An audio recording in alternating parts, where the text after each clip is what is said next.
भारत का वो युद्ध जिसने हिंदुस्तान की किस्मत बदली और दिल्ली में एक नए युग की शुरुआत हुई, वो है तराइन का युद्ध।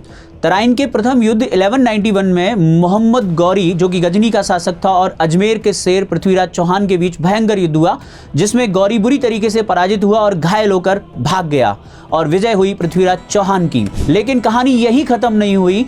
तराइन का दूसरा युद्ध फिर से लड़ा गया 1192 में। मोहम्मद गौरी फिर से आया और उसने चौहान से बदला लेने के लिए इस बार अपनी सेना को रात्रि में हमला करने की अनुमति दे दी।